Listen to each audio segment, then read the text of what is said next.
प्रयागराज में करेली एरिया है। करेली 95% मुस्लिम क्षेत्र है, जहाँ वहाँ पर रात को एक मदरसे में कुछ लोग दरवाज़ा कुंडी खटखटाते हैं। जब कुंडी खोली जाती है तो 3-4 लोग वहाँ खड़े होते हैं। वो अंदर घुसते हैं, अंदर लड़कियों का हॉस्टल भी था, वहाँ जाकर के 2 नाबालिग बच्चियों को उठा के ले जाते हैं और रात भर नदी किनारे उनके साथ गैंग रेप होता है। सुबह उनको लाके हॉस्टल मदरसे के गेट पे फेंक देते हैं। FIR दर्ज नहीं हो पाती है। क्यों नहीं हो पाती है? किसका संरक्षण था उस पर? उस समय सांसद थे अतीक अहमद, विधायक था शरफ।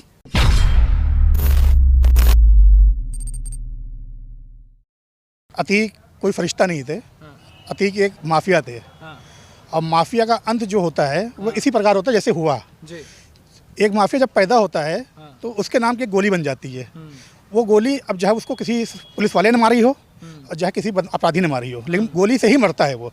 तमाम हिसाब देख लीजिए, जितने भी हिस्ट्री में रहा है सब देख लीजिए, अपराधी गोली से ही मारा गया है।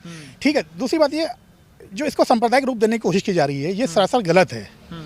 इसका सांप्रदायिक रूप देना के मैं बिल्कुल विरोध में हूँ। अहमद ने खुद कहा था कि मेरी जब हत्या होगी तो उन्होंने कहा था या तो मुझे एनकाउंटर में मारा जाऊंगा, पुलिस मारेगी, या तो मेरे बीच का ही कोई व्यक्ति होगा। ये तो सभी अपराधी जानते हैं कि उनकी मौत कैसे होनी है। ये कोई आकाशवाणी उन्होंने नहीं करी है। ये तो सभी जानते हैं कि गलत किया तो गलत तरीके से मारा जाऊंगा मैं। तो अतीक का जो जन्म हुआ ना, तो मैं तो बचपन से देखता आ रहा हूँ। मैं प्रयागराज से रहा हूँ, बचपन देखता आ रहा हूँ। अतीक ने सर्वप्रथम जो अपराध मेरे नॉलेज में किया था तो वो चांद बाबा किया था। चांद बाबा एक बहुत निहायत शरीफ व्यक्ति, बदमाश ज़रूर था लेकिन गरीबों का मसीहा था वो। उसका मर्डर किया उन्होंने। उसके मर्डर के बाद जग्गा का मर्डर किया। वहाँ से अतीक चकिया बन गए। उसके बाद इन्होंने फिर, अगर मैं उसके पहले थोड़ा जाऊँ तो आपको मैं इनके इतिहास वहाँ देता हूँ जहाँ से ये ABCD सीख रहे थे। इलाहाबाद में, प्रयागराज में एक एरिया है सूबेदारगंज। आप जब चौफटका से सूबेदारगंज की तरफ बढ़ेंगे तो वहाँ पे एक कुआं था, वहाँ पे एक माल गोदाम भी था। तो वहाँ पे ये बैठते थे और बैठ करके वहाँ पर से रात में गुजरने वाले लोगों से लूटपाट हुआ करती थी। ये इनका पहला स्टेप था। उसके बाद फिर चांद बाबा का मर्डर, जग्गा का मर्डर, फिर अनगिनत कोई गिनती नहीं है। ठीक है। उसके बाद अब ये क्या करते हैं, इन्होंने किसी से मान लिया कि 10 रुपए लूट लिए, 10 रुपए में 10 पैसे गरीबों में बांट दिया। तो जो 10 पैसे गरीब ने पाया वो उनके लिए मसीहा हो गया। जो 9 रुपए 90 पैसे वाले जिनके लुटे हैं, 10 रुपए लुटे हैं, तो वो तो भुगतभोगी हैं। तो उनके पास क्या बीत रही है। अब किसी का कोई चीज़ ले लिया धमका करके। एक वक्त था कि अतीक की निगाह से लोग डरते थे और एक वक्त ये भी आया कि अतीक को बोतल खींच के लोग मार रहे थे। तो समय का जो चक्र है ना, वो घूमता रहता है, पहिया घूमता रहता है। अब महाभारत की आप देख लीजिए, महाभारत में सत्य और असत्य के मामला था सारा। ठीक है। भीष्म पितामह का इसका जीता जाता रूपांतर रहे, किस तरह हमारे जी। तो अब कृष्ण भगवान ने किसका साथ दिया? जिसके पास कुछ नहीं था, और जिसके पास सब कुछ था वो युद्ध हार गया। तो डिपेंड करता है कि जो व्यक्ति अपराधी है, तो अपराधी के साथ जो हुआ सही हुआ या गलत हुआ। तो अपराधी का मतलब है गलत करोगे तो गलत भुगतोगे। जो कल हुए, परसों घटना हुई, वो अकल्पनीय है। मैं मानता हूँ कि इसमें थोड़ा फेलियर रहा है, लेकिन फेलियर यहाँ पे शासन प्रशासन का नहीं रहा है, बल्कि ये अकल्पनीय चीज़ थी। कल्पना नहीं की सकती थी कोई इस तरह करेगा। सुरक्षा में कोई कमी नहीं थी कहीं से। और जो भाजपा सरकार, खुद ये जो लोग कह रहे भाजपा सरकार ने करा दिया, महाराज ने करा दिया, तो ये गलत है। कभी भी कोई व्यक्ति अपने को इल्ज़ाम लेने नहीं जाएगा। यहाँ देखना ये है इससे फ़ायदा किसको पहुँच रहा है।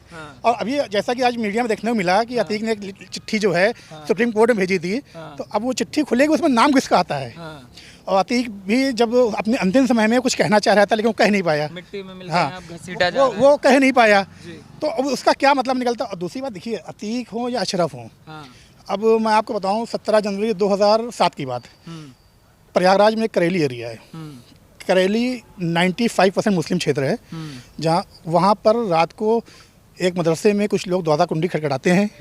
जब कुंडी खोली जाती है तो 3-4 लोग वहाँ खड़े होते हैं। वो अंदर घुसते हैं, अंदर लड़कियों का हॉस्टल भी था, वहाँ जाकर के 2 नाबालिग बच्चियों को उठा के ले जाते हैं और रात भर नदी किनारे उनके साथ गैंग रेप होता है। सुबह उनको लाके हॉस्टल मदरसे के गेट पे फेंक देते हैं। FIR दर्ज नहीं हो पाती है। क्यों नहीं हो पाती है? किसका संरक्षण था उस पर? उस समय सांसद थे अतीक अहमद, विधायक था शरफ। ठीक है। तो किसी तरह का कोई FIR दर्ज नहीं होती है। मायावती का हस्तक्षेप होता है, बहुत दबाव होता है, तो FIR दर्ज होती है। उसके बाद 5 बेगुनाह लोगों को उठाया जाता है, जिसमें कि रिक्शे वाले होते हैं और दर्जी होते हैं। उनको फंसा दिया जाता है। अतीक और अशरफ खामोश रहते हैं, सिर्फ उनका बचाव करते हैं जो लोग इसमें इन्वॉल्व थे और आज तक वो लोग बचे हुए हैं। और लड़कियां जो थी वो मुस्लिम थी। लड़कियां मुस्लिम थी। तो जो कि जैसे कि इस्लाम में है, इस्लाम में जिना हराम है। हराम का बहुत अहमियत है इस्लाम धर्म के अंदर। आपने बेकसूर गरीब लड़कियों का साथ दुष्कर्म करवाया, आपने उनको बचाया नहीं, बल्कि आपने घर वालों पर दबाव बना करके उनका मुंह बंद करा दिया। तो ये तो सरासर गलत है। गलत करोगे तो गलत भुगतोगे। तो जो हुआ ठीक है, इसमें किसी को कोई वो नहीं है, और अपराध का अंत जो होता है वो अपराध से ही होता है। मगर ये जो चीज़ें चल रही हैं कि वहाँ इनकाउंटर, जो इसके समर्थक हैं वो कह रहे हैं कि पुलिस वाले अशरफ का तो इनकाउंटर कर देता है, मगर जो ये मारने वाले थे वहाँ देखा जा रहा था तमाशा। देखिए तमाशा देखा, अब हम आप यहाँ खड़े हैं, अगर मान लिया हमारे से ये 4 बॉडीगार्ड हैं, अगर अचानक से कोई आके यहाँ पे फायर कर दे तो इनको कुछ समय लगेगा। टोटल पूरा ये केस 40 सेकंड अंदर हो गया। 40 सेकंड होता क्या है, 20 सेकंड में फायर हो खत्म हो गया, 20 सेकंड एक्स्ट्रा। जब तक उन्होंने समर्पण कर दिया, समर्पण करने वाले को पुलिस फायर नहीं करती है। आपने समर्पण कर दिया तो पुलिस पूरी फायर क्यों करेगी? ये फायर कर देती, कहते ये योगी जी के आदमी थे और उसको जो है इसलिए गोली मार दी इसको। तो मतलब चित भी मेरी पट भी मेरा, ना खाते बनता है ना बोलते बन रहा है। तो ये तो गलत बात, ये तो पॉलिटिक्स वाली बात है। सबसे ज़्यादा अगर इस हत्याकांड से किसी को फ़ायदा पहुंचा है तो वो फ़ायदा पहुंच रहा है समाजवादी पार्टी को, और वो फ़ायदा पहुंच रहा है बहुजन समाज पार्टी को। तो इसकी जांच होनी चाहिए कि इनका क्या कनेक्शन है। अब योगी महाराज देखिए साधु आदमी है वो, उनको तो बरगलाया गया था उस दिन विधानसभा के अंदर, ताकि ऐसा कुछ बोल दे, वो जोश में आकर बोल दिया, और उसी बात को ये अखिलेश यादव ने फ़ायदा उठाया और इस तरह की चीज़ों को आगे बढ़ा दी। जो राष्ट्र की राजनीति करते हैं वो है समाजवादी पार्टी में खुल के चैलेंज करके सकता हूँ। और उसका मैं उदाहरण दे दूँ, जब सपा सरकार थी तो मुजफ्फरनगर दंगा हुआ था, उस वक्त क्या हुआ था सबको पता है। उसके बाद दंगे के बाद जो एक कैंप लगा था, रिफ्यूजी कैंप लगा था, उस रिफ्यूजी कैंप को उस वक्त के जो मिनिस्टर थे, अल्पसंख्यक मंत्री आजम खान साहब, तो जो मुस्लिमों को अपने आप को मसीहा समझते हैं, उन्होंने बुलडोज़र चलवा दिया था। ठंड की रात थी और सारे वहाँ पे जितने रिफ्यूजी थे मुजफ्फरनगर वाले सब बेघर हो गए थे, कैंप से हटा दिए गए थे। तो ये क्या है ये? आज आजम खान परेशान क्यों परेशान है? क्योंकि उनके ऊपर भी ऊपर वाले की लाठी पड़ रही है। जो गलत करेगा वो गलत भुगतेगा। मगर प्रदेश में ये भी तो चल रहा है कि मुसलमानों को ही टारगेट किया जा रहा है। जैसे आपने आजम खां का नाम लिया, इसमें जो लोग उदाहरण देते हैं वो कहते हैं कि जो मुसलमानों के नेता हैं, चाहे अतीक अहमद हो, चाहे आजम खां हो, चाहे मुख्तार अंसारी हो, इन्हीं को टारगेट किया जा रहा है। देखिए टारगेट किसी को नहीं किया जा रहा। टारगेट आप सोच कहिएगा कि मुसलमानों को किया जा रहा है, तो वो सरासर गलत है। प्रयागराज में एक वो कांवरिया बंधु हैं, उनको उम्र कैद हुई, उनको सज़ा हुई कब से जेल में थे, अब कुछ दिन पे पैरोल पे रिहा हुए हैं पैरोल पे। तो क्या उनको सज़ा नहीं हुई? किसके पर कितने मुकदमे हैं, कौन कितना सक्रिय है? बहुत से ऐसे माफिया जो निष्क्रिय हो गए भाजपा सरकार में, जैसा योगी महाराज ने कहा, या तो शांत बैठो या प्रदेश छोड़ दो। वो शांत बैठे हुए हैं, जो शांत बैठे हुए हैं उन पर भी कार्रवाई होगी, उनका इतिहास खत्म नहीं हो जाएगा, उनको सज़ा मिलेगी। लेकिन जो भी सब उछल रहे थे उनको सज़ा पहले देना जरूरी है।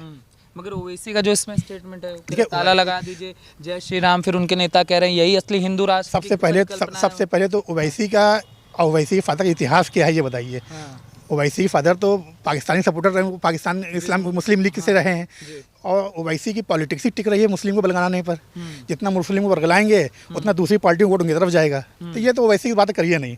ओवैसी तो सिर्फ अपनी मुस्लिमों को लड़ाने का काम कर रहे हैं, मुस्लिमों को मरवाने का काम कर रहे हैं, इसके अलावा उनके पास कोई काम नहीं दूसरा। मगर वहाँ से कहा जा रहा है एक बीज बोया जा रहा है देश के अंदर, मुस्लिमों के खिलाफ ये बीज बोया जा रहा है, अति हिंदूवाद, जो हिंदू राष्ट्र बार बार बोला जाता है वो यही तो है। देखिए हिंदू राष्ट्र तो हिंदुस्तान है ही है। हिंदू राष्ट्र किसे कहते हैं? ये मुस्लिम राष्ट्र किसे कहते हैं? भाई हिंदू राष्ट्र तो ये है जो बहुसंख्यक हो उसका राष्ट्र है वो। या हिंदू बहुसंख्यक संख्या में है तो हिंदू राष्ट्र तो है ही है। अब किस तरह से हिंदू राष्ट्र कराया जाएगा? क्या मुस्लिमों को बाहर कर कराया जाएगा? ऐसा नहीं। मुसलमान कल भी यहाँ का नागरिक था, आज भी है, और जितने मुस्लिम हैं चैलेंज से कह सकता हूँ सबका डीएनए जो है वो आप देखेंगे तो हिंदू ही मिलेगा डीएनए जी। मगर ये जो पूरी की पूरी परिकल्पना रही, चाहे असद वाला हो, इनकाउंटर पे भी तो कर रहे थे अखिलेश जी। ममता बनर्जी कह रही है वो तो स्तब्ध है, इस तरीके की कानून व्यवस्था देखो वो स्तब्ध। ममता बनर्जी के प्रदेश में डेली 50 लोग मारे जा रहे हैं, बेगुनाह मारे जाते हैं। वो उनकी सरकार वहाँ दबा देते हैं। और यहाँ पे जो कि अपराधियों सफाया अगर हुआ किसी तरह से अपराध है तो उसको अपराधी काउंटर किया गया। काउंटर ऐसे नहीं इसको गोली मार दी भाई, उसने पहले गोली चलाई तो दूसरी गोली पुलिस चलाएगी अपनी आत्मरक्षा में। तो इसमें ममता बनर्जी का बयान की बिल्कुल मैं निंदा करता हूँ। अपना राज संभाल नहीं पा रही है, प्रदेश में दखल दे रही है। उनका सपना है दिल्ली में बैठना, तो वो जो कि कभी हो नहीं सकता पूरा। मगर आप जो कह रहे हैं रामगोपाल यादव आजकल चर्चा में है, वो तो बयान दे रहे हैं कि माफिया, अतीक अहमद कोई माफिया नहीं है, ये तो मीडिया ने उनको माफिया बना रखा है। एक में तो सजा हुई थी। देखिए उनकी नज़र में तो पूरे समाजवादी पार्टी फरिश्ता है। फरिश्तों का गढ़ है। जी। समाजवादी पार्टी में कौन बदमाश नहीं है। समाजवादी पार्टी जब सरकार थी तो आम नागरिक, आम महिलाएं क्या रोडों चल पा रही थी? जिसको देखो उठा लिया जाते थे, गाली गलौज, लूटपाट, आज दिन का मामला था। ये अतीक का जो मैटर हुआ था, ये जो मदरसा कांड हुआ था, उसमें मुलायम सिंह की सरकार थी। मुलायम सिंह ने एक बार उन बच्चियों के घर मिलने तक नहीं गए थे और उनको वोट चाहिए मुसलमानों का। तो सपा तो बिल्कुल यादववाद पार्टी है, परिवारवाद पार्टी है, इसके अलावा उनके पास कुछ नहीं है। उनका काम मुसलमानों को भगला। आज ये देखिए, सपा सरकार में रही, सपा सरकार में यादवों के अलावा मुसलमानों को क्या भला हुआ? मायावती सरकार रही, SC ST के अलावा किसका भला रहा? मुसलमानों कौन से पद पे आज बैठे हुए? सबसे ज़्यादा सरकारी नौकरी में अगर कोई किसी सरकार में मुसलमान है तो वह भारतीय जनता पार्टी सरकार में, और आयोग वगैरह में सबसे ज़्यादा मुसलमान हैं तो भारतीय जनता पार्टी सरकार में। आप क्या कहेंगे भैया, क्या नाम होगा आपका? मेरा नाम मोहम्मद हफीज़ है। मोहम्मद जी, ये जो पूरा प्रकरण हुआ, कहा जा रहा है मुसलमानों को परेशान किया जा रहा है, भाईचारा समाप्त हो जाएगा, प्रदेश की सरकार कुछ संभाल नहीं पा रही। ऐसा भाई मुझे तो नहीं लग रहा है। हाँ। मैं भी मुस्लिम हूँ, हाँ, ठीक है, और आज तक हमें तो कोई दिक्कत नहीं हुई, हाँ, और ना ये उत्तर प्रदेश में कभी कोई दिक्कत हुई मुस्लिम को। कोई मुस्लिम बता दे कि हमें टारगेट किया गया हो, और जो गलत करेगा जाहिर सी बात उसके साथ गलत हो नहीं होना। हाँ। तो उसमें प्रकरण रहा, इस पे आप क्या कहें? देखिए, मेरा सीधा सिद्धांत भैया, बुरे काम के नतीजा बुरे हैं, चाहे जो हो। और हमारे माननीय योगी जी ने ये साफ कहा है कि वहाँ जात और धर्म का कोई मामला नहीं है। अगर जो भी गुंडा माफिया हैं उनके साथ कार्रवाई उचित होगी। उचित होगी। और समाजवादी पार्टी कह रही भाईचारा समाप्त हो रहा है प्रदेश के अंदर। कहाँ भाईचारा समाप्त हो रहा है? क्या समाजवादी पार्टी दूध की धुली हुई है क्या? हाँ। मुझे तो नहीं लग रहा दूध की धुली। इससे पहले तो जब उनकी सरकार थी तब तो बहुत गुंडाई होती थी। हाँ, यादव नहीं उलटते थे। हाँ। और ये जो बुलडोजर चल रहा है, बुलडोजर किसके ऊपर चला है? हाँ। कोई शरीफ आदमी के ऊपर चला हो, बताइए। बुलडोजर पे ही सवाल उठ रहा है, कह रहे हैं तीनों पकड़े गए, इनके घर क्यों नहीं बुलडोजर चला दे रहे हैं बाबा? देखिए, कब पकड़े गए हैं? जी। परसों पकड़े गए, 2 दिन हुआ ना। हाँ। समय थोड़ा दीजिए, हाँ। कोई बख्शा नहीं जाएगा। हाँ, उनका तो खुद का घर भी नहीं है। नहीं, घर खुद का हो ना हो, जी।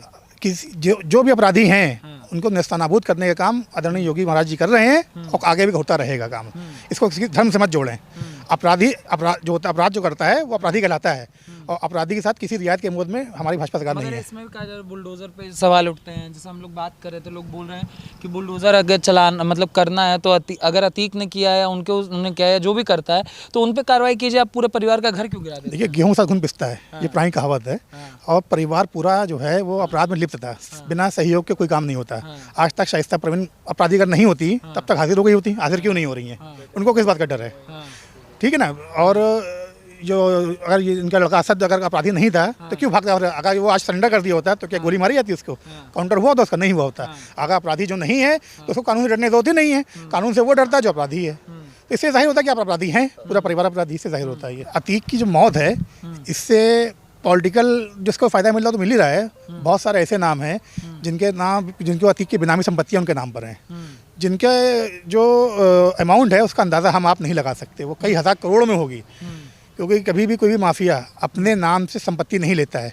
वो संपत्ति जो भी लेता है वो दूसरों के नाम से लेता है। तो हो सकता है कि इसी में से किसी ने उसको मर्डर करवा दिया हो कि ताकि उसकी संपत्ति उसके नाम हो जाए।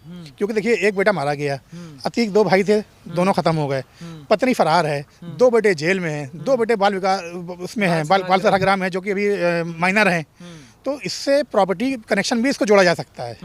ठीक है। और अभी इसमें एक ये आ रहा था कि कोई सफ़ेद पोस्ट दिल्ली में नेता है जो सपोर्ट कर रहा था, और हथियारों का जिक्र भी आया। उसकी तो भाई आगे इंक्वायरी चल रही है, तो हो सकता है ये कनेक्शन भी हो।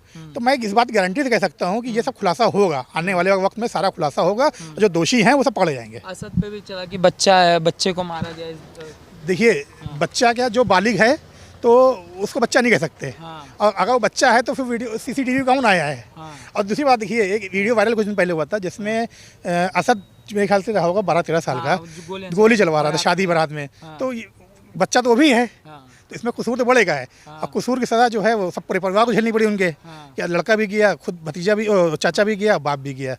तो इसमें दोषी पूरा परिवार है। बस शाइस्ता कह रही थी, कह रही बेटे को नहीं लाना चाहिए था, तो अतीक अहमद ने कहा था कि 18 साल बाद मुझे वो शेर का बच्चा है, मुझे नींद मिली। देखिए, अतीक ने एक और बात बोली थी कि या तो मुझे मार दो, नहीं तो मैं तुम्हें मार दूंगा। ये बात अतीक ने 2 दिन पहले बोली थी। तो ये सब चीज़ें जो फ़ायदा किसी ने उठाया है इसका, और ये फ़ायदा या तो उठाया है जो बिल्डर्स हैं जिनकी संपत्ति